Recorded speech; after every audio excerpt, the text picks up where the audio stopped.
Hello YouTube, I'm the Foam Witch, and in this video I'm going to show you how I made the shield for the Kelly Olson version of Guardian from the TV show Supergirl. I knew as soon as I saw this character that it was badass and I had to build something to represent them, so I picked the shield. Before we start, if you haven't already subscribed to my channel, if you could do that now, that would be incredible. Otherwise, let's make this epic shield and let's do this.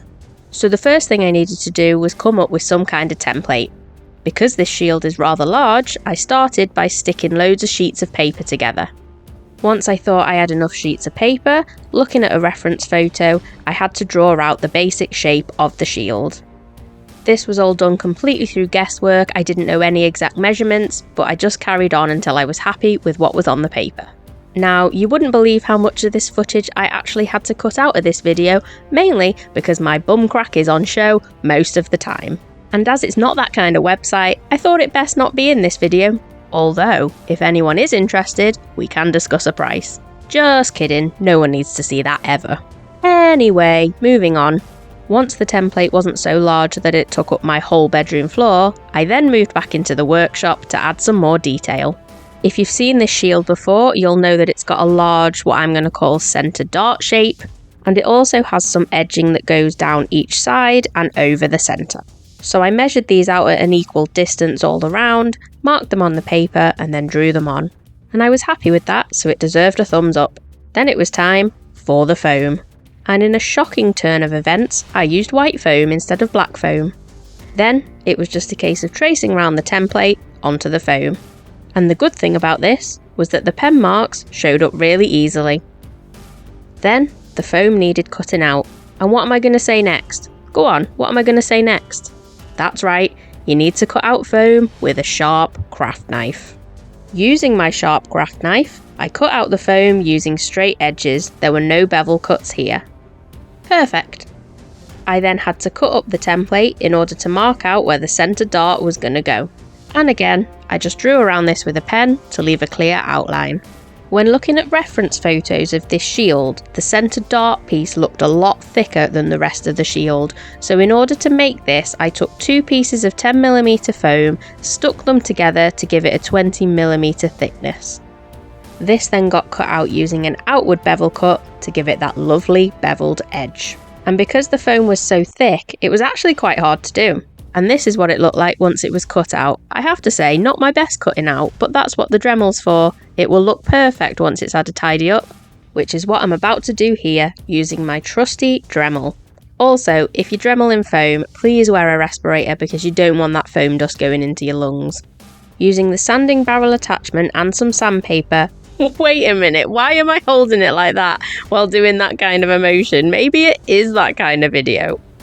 Anyway, back to what I was saying, I used sandpaper and my Dremel to tidy up all the edges.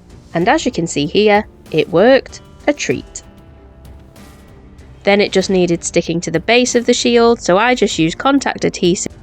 Once the middle section was complete, it was then time to work on the edging around the shield. To do this, I used 5mm foam and I cut the template out in sections, transferred those sections onto the foam using a pen, cut them all out and then stuck them to the base of the shield. This part seemed to go all over the place, cutting out the different sections in different parts, trying to join them all together, but I was really happy with how it turned out and I loved how it looked. And this was how it looked after all that edging was stuck down.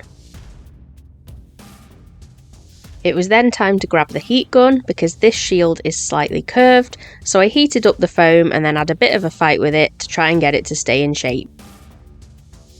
Once it was curved, I then cut out 3 strips of foam which I stuck along the back. Doing this also helps any curved piece to keep its shape. And this is how it looked once it had taken on its lovely curved shape.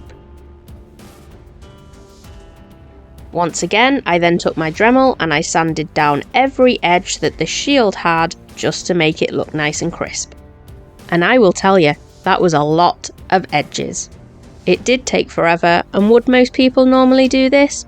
Possibly not, but I like to give myself more work. Then, in order to tidy this up even more, I took a cotton bud with some white spirit and went round and removed all of the remaining pen marks. Once all that had been finished, it was then time to seal the shield. Try saying that 10 times really fast. This just gets watered down slightly and then brushed on, and for this project I used about 3 layers of the Hexflex on both the back and the front.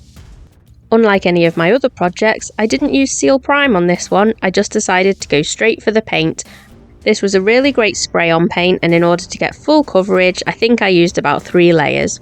It's also flexible, so unlike any other rattle can paints, it doesn't crack when the shield might bend. Once that was dry, I wanted to add some highlights or lowlights or whatever you want to call them, so I took my airbrush and used this kind of copper colour just to go around the edges just to give it some definition. And this is how it looked once the paintwork was complete.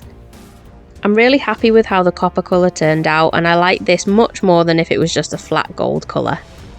Because I wanted to be able to wing this shield around on my arms, I had to attach some arm straps to the back. I did this by cutting 2 strips of foam, sealing them the same way I did the shield, and then I painted them with some gold paint. This gold paint wasn't exactly the same shade of gold that I used for the shield, but because I'd run out I had to improvise, and they were going to be on the back anyway, so it didn't really matter too much. I then added contact adhesive to both sides that were going to be stuck together, and then stuck the arm straps on the back of the shield.